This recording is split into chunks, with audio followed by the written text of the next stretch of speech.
안녕하세요, 플립입니다. 이어서 뉴스 전달해 드리겠습니다. 이 회사가 항공 지원 토큰을 출시한다. 이게 무슨 말일까요? 흥미롭네요. 초장거리 전용기의 전세 운항에서 발생하는 수익에 대한 접근성을 제공한다. 이 토큰 증권으로 풀어간다는 건데, 쉽게 말해서 제주항공, 대한항공 그런 지분을 산다는 그런 뜻이라고 받아들이면 됩니다. 토큰화돼서 살 수 있다는 거죠. 우리가 뭐 주식이나 이렇게는 보유할 수 있잖아요. 근데 토큰화된 거다. 그래서 수익을 공유받을 수 있는 형태다 라고 생각하시면 되겠습니다. 회사 자체는 두바이 쪽에 있는 것 같네요. 이것도 좀 흥미로운 뉴스로 보이고 우리나라에도 적용할 수 있는 부분이다 라고 생각합니다. 앵커리지라 하면은 거의 빗고 이런 것처럼 커스터디 업체 중에서는 레전드 업체 중에 하나죠. 이 업체가 미국 최초의 연방 규제 스테이블 코인인 UTB를 출시한다. 아데나 랩스에서 만든 스테이블 확보했다는 건데,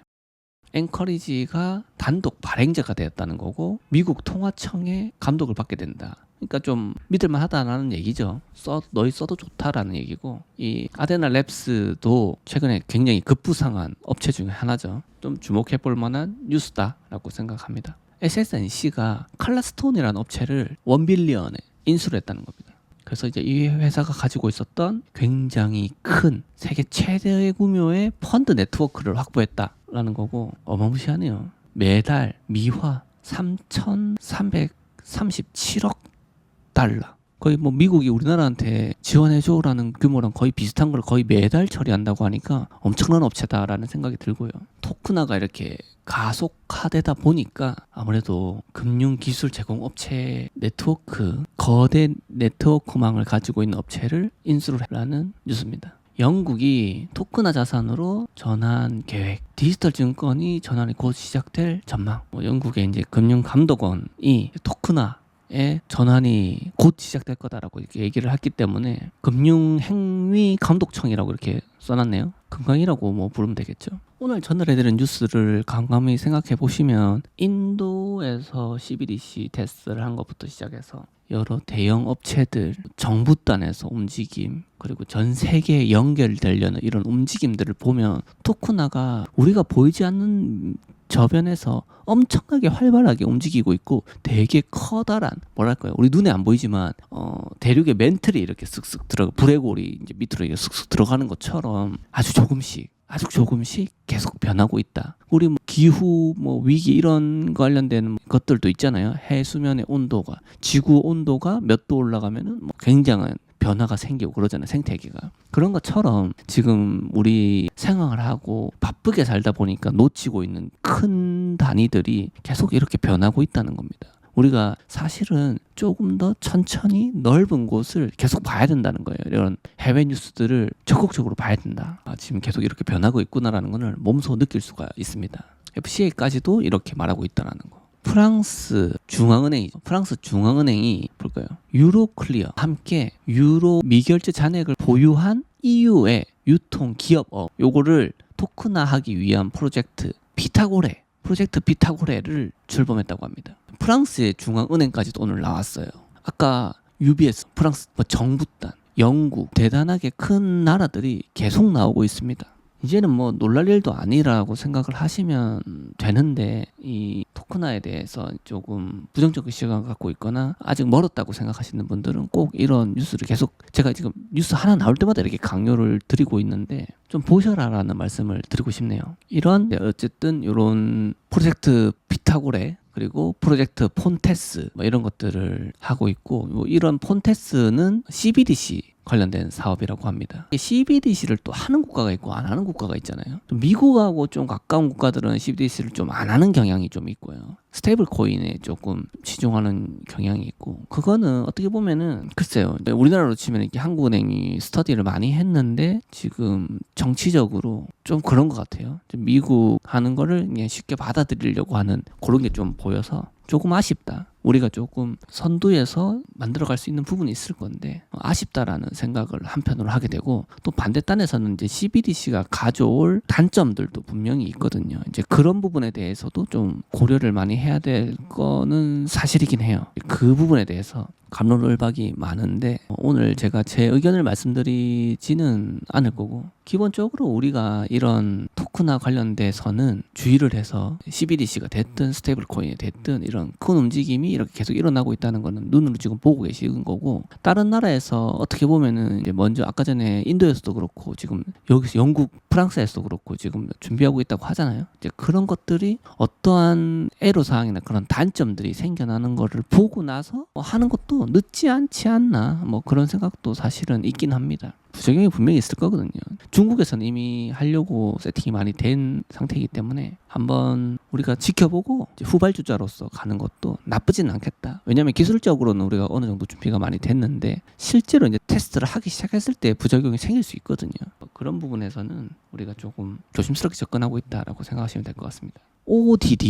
ODDO가 프랑스의 이제 주요 은행이랍니다. 사실 저도 처음 봤는데 여기가 미카 규제 프레임워크를 완벽하게 준수하는 스테이블 코인, 유로 달러겠죠, D니까,를 출시했다고 합니다. 미카를 일단은 굉장히 준수를 잘 하고 있다라는 거고, 프랑스에서 아까 전에는 CBDC 그 프로젝트 뭐시기를 아까 한다고 했고, 또 반대쪽으로는 어떤 은행이 이렇게 스테이블 코인을 진행하고 있다. 프랑스도 이 토크나에 대해서 굉장히 속도를 내고 있다. 예전에는 이름이 나올 만한 게 별로 없었거든요. 소시에테 제네랄 정도 있을 것 같은데 다른 뉴스들은 딱히 눈에 띄는 게 많이 없었어요. 근데 지금은 조금 다르다라는 생각을 좀 합니다. 중국의 상업은행 자회사 BNB 체인에 38억 3.8 빌리언 달러 규모의 기관 펀드를 유치했다. 이거 보면 조금 냄새가 나긴 합니다. BNB를 중국 상업은행 자회사가 BNB 체인에 이렇게 돈을 붓는다. 궁금하네요. 왜 그랬는지. 뭐 이런 것들이 있으니까 BNB 가격이 지금 천정부지 계속 올라갔죠. 최근에도 그렇고. 그런 이유가 되는 것 같긴 한데, 대형 금융권에서도 이미 BNB 체인을 조금 사용하는 데가 좀 생기는 것 같아요. 아까 여기 보면 이제 플랭클린 템플턴도 있고요. 온도도 있고요.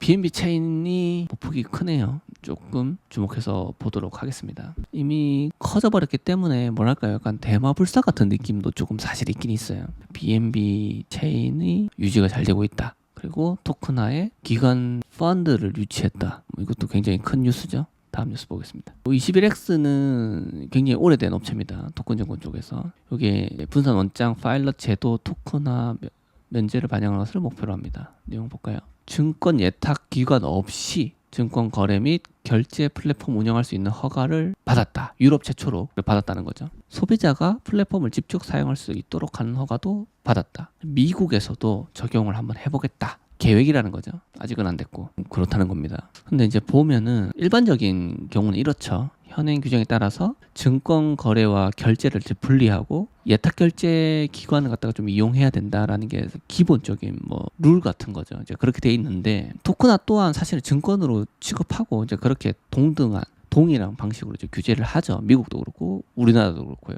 근데 이 분산 원장 기술에는 적합하지 않기 때문에 요게 이제 유럽에서 적용하기 위해서는 이런 샌드박스 같은 걸 통해서 시도를 했다는 얘기입니다. 21X가 암호화폐 태스크포스와 여러 차례 회의를 가졌고, 그래서 이제 유럽에서 사용했던 방식을 그대로 복사해서 미국에 적용할 만한 방안을 찾았다. 라는 건데, 이게 조금 놀라운 얘기입니다. 이게 이제 어떤 식으로 찾았다는 건지 모르겠는데, 일단 지금 스탠스 자체가 아닌 건 아닌 거다지만 꽉 막혀 있진 않아요, 예전처럼. 그래서 좀 열려 있기 때문에 이게 또 그렇게 긍정적으로 갈 수도 있지 않겠나라는 생각도 해봅니다. 그리고 일단 여기서 보시다시피 미국에서는 아직 라이센스가 많이 부족해 보이긴 하네요. 블랙락이 디지털 지갑 투자자를 위한 아이쉐어즈가 대표 상품이죠. 토크나 계획을 확인했다. 아이쉐어즈 ETF를 토크나 해가지고 이제 아이쉐어즈로 블랙록이 사실은 크게 성장을 한 업체인데, 디지털 지갑을 사용하지 않고도 기존 주식과 채권에 접근할 수 있도록 할 계획이다. 토크나를 통해서 그렇게 하겠다고 레리 핑크가 얘기를 했다는 거죠. 그래서 이것도 만약에 이제 실제로 그렇게 된다면 굉장히 주목해야 될 만한 큰 뉴스다라고 생각을 합니다. 지켜봐야 되겠습니다. 22에서 아까 전에 프로젝트 포넌트 결제 연락 그룹 참여자를 지명했다. 아까 전에 CBDC 그 준비한다고 했잖아요.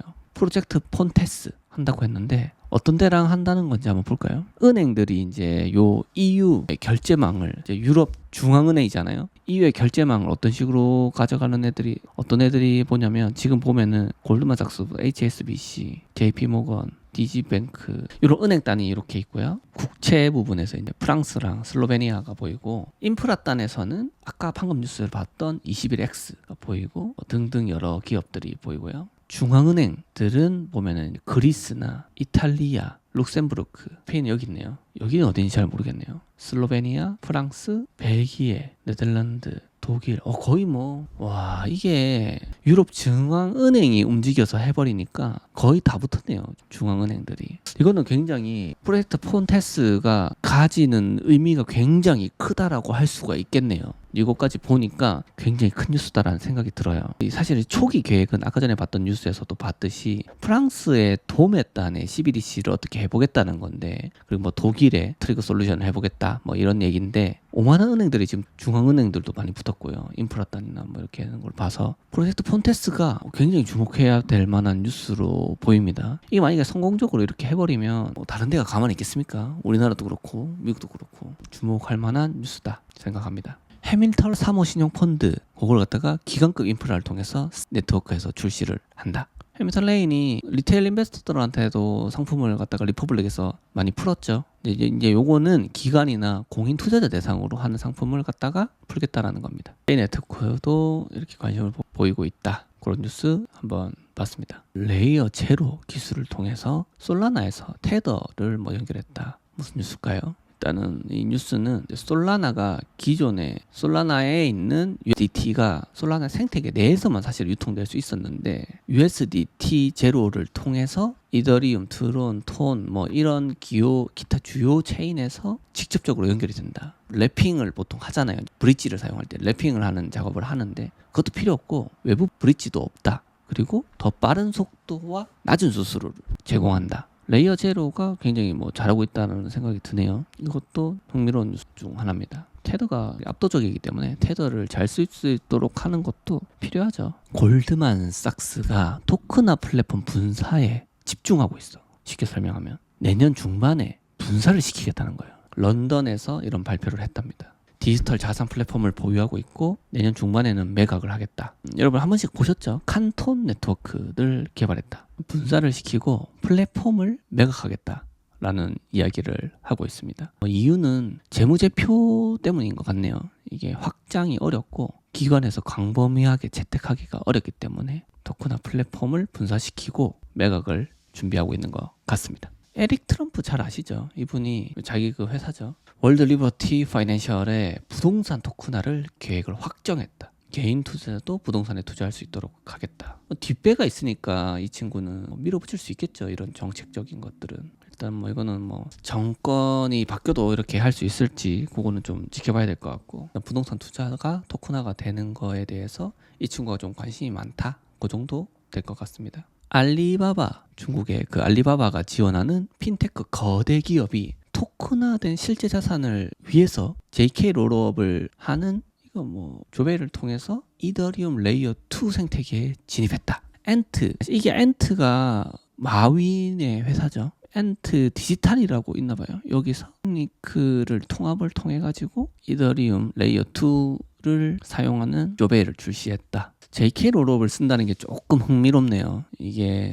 경제식 기반으로 알고 있는데 중국의 아마존이라고 표현했죠. 알리바바가 하고 이제 알리페이가 이렇게 들어갈 거다. 이거는 중국에 사는 친구들이나 지인들이 있어도 좀 알릴 만한 뉴스다라는 생각이 듭니다. 유용하게 쓸 것 같다라는 생각이 듭니다. 레이저 디지털 토크나 펀드 토큰에 대한 바라의 승인을 받은 최초의 기업이 되었다. 레이저는 두바이에 본사를 두었고 노무라 그룹의 디지털 자산 부분의 레이저 디지털은 바라의 자산 참조 가상기업 발행규죠. 노무라 그룹에서 운영하나 봐요. 바라가. 어쨌든 요 두바이의 최초의 RWA 토크나 시범 사업을 시작할 거다라는 게 주요합니다. 중동에서도 이렇게 토크나는 굉장히 관심 있는 분야 중에 하나죠. 일단은 좀 지켜보도록 하겠습니다. 싱가포르네요. 마스가 토큰화된 부채와 스테이블 코인을 결제하기 위해서 블룸을 출시했다. 규제된 스테이블 코인 결제 효율성 높이기 위해 블룸을 출시했다. 마스가 출시했다는 게 굉장히 의미가 있습니다. 미국으로 치면 C죠. 직접 블룸을 발표했다는 건데 한번 볼까요? G10 및 주요 아시아 통화를 다룬다. 이런 거 보면 싱가포르이 참 잘해요. 이전에 제가 서밋 할 때 발표할 때도 한번 말씀드렸는데 싱가포르이 굉장히 글로벌 스탠다드로서의 역할을 많이 하고 있거든요. 거기에 마스가 굉장히 주요 역할을 한다. 그렇게 말씀드릴 수 있을 거예요. 여기에는 어떤 게 포함되는지 한번 볼까요? 블룸에는 서클이 USDC 인프라 제공을 하고요. 코인베이스도 들어와 있고, DBS 싱가포르 은행이죠. 뭐 등등의 은행들이 들어가 있다. 패트리어는 블록체인 플랫폼을 제공하고 뭐 여러 가지 업체들이 들어가 있다라는 거. KYC/AML을 마스가 이제 적용할 거다라는 거. 이렇게 싱가포르 통화청 자체가 이렇게 적극적으로 나서고 있다는 거는 우리도 많이 배워야 될 점이다. 그렇게 생각합니다. 일단은 오늘 마스 뉴스까지 해서 글로벌 뉴스들을 좀 살펴봤는데요.